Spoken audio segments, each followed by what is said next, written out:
A lot of K-pop groups don't last. Even if they're talented, even if they have the visuals, some groups go as fast as they came.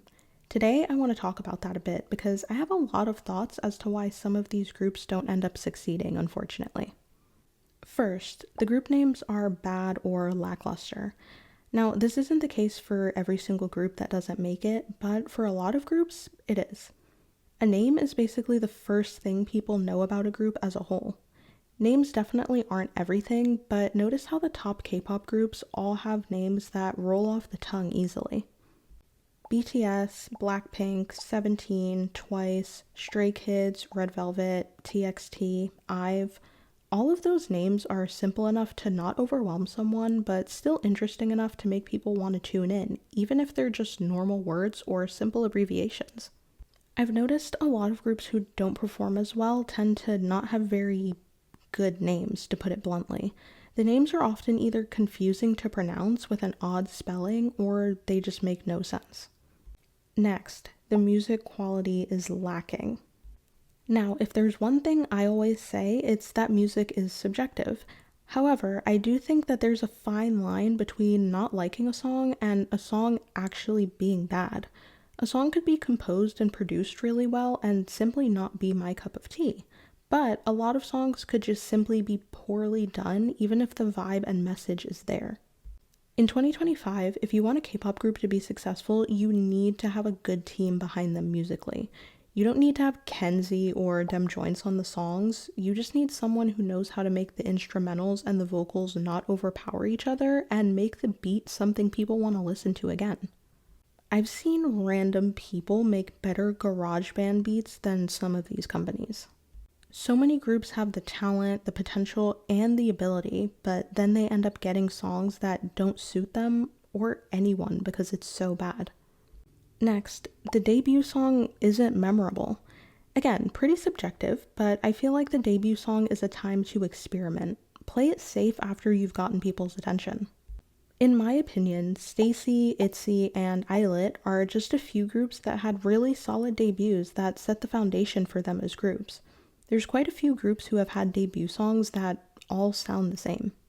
For girl groups, it's been a lot of songs that sound like that insanely bright, I'm dancing through flowers and rainbows type of song, and for boy groups, it's been a lot of songs that have that gritty and edgy sound with the quote-unquote bad boy styling. When your debut sounds like someone else's, you're kind of already on a worse path. There's nothing showing anyone that you stand out or that you should have more attention than someone else, even if you should. Next, comebacks are too spread out. Having a group that only has a comeback once a year or less is literally sabotaging them. There's so many groups that have so much potential, they debut, have a comeback after a few months, then there's a 12 to 18 month break between the rest of the comebacks. One thing K-pop groups need for longevity, besides a dedicated fan base, is consistency. Too many groups suffer from their company not giving them regular comebacks. Not only does this keep you out of the spotlight, but if your yearly comeback isn't attention grabbing, you're automatically getting pushed off of people's radar until the next year. After just 1 or 2 years, no one really cares enough to pay much attention to your comeback. And even if some people do pay attention, it's often not enough to keep the group afloat.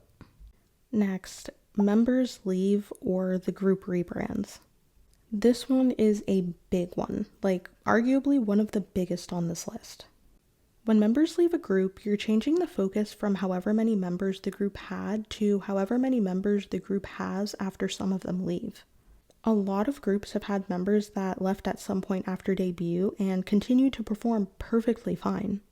I don't think losing members is the worst thing, especially if it's what's best for all parties involved. I think a big issue comes when companies start redoing groups that have already debuted. Changing the group name, the members, and the sound of a group feels like enough to just disband the group, or at least re-debut them with the same members. When I say they should re-debut, I mean they should start the whole process over from the beginning, maybe switching members at that point if you want a lineup change. But having a group with one name, changing it the day of them going to KCON, then within a little over a year having 4 members leave and 3 new members join, That's kind of a setup for failure. This is what happened to TO1 a few years ago, and I'm still upset about it to this day. If I was in charge of a group that for some reason needed certain members to leave, I would remove them and let that be it. I wouldn't add random people to the group after getting rid of multiple of the most popular members. There's obviously groups that have added members, but I feel like for the most part, things have been well done with members being added relatively early on and not causing any issues or major changes within the overall group image. And lastly, the company doesn't care about them. I feel like this is the main one. Unfortunately, a lot of groups, including my olds, have been victims of terrible companies. A lot of these groups have companies that seemingly don't even want them to succeed. They don't put any effort or money into any of the music, content, or fan interactions and events. These groups seem to be the ones that basically have no team besides themselves, a CEO, and a dream. Some have to even do their own hair and makeup for certain appearances or events. Even if the music is good, some companies fall incredibly short on what they would need for their groups to succeed.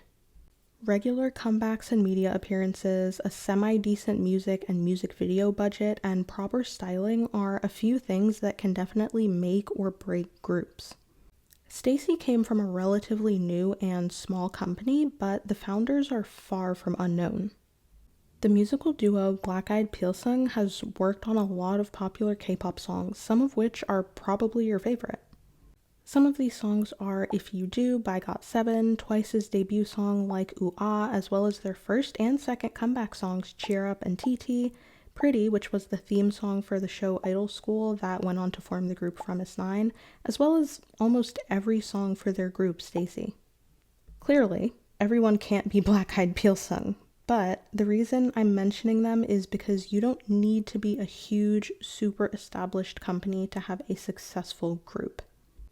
I do think a lot of groups would benefit from having founders, CEOs, or at the very least, in-house musical teams with similar experiences to Black Eyed Pilsung, mostly because they would be able to formulate the sound perfectly for a group, which works very well in terms of solidifying the overall image. But yeah, those are just some of the main reasons I think K-pop groups don't last.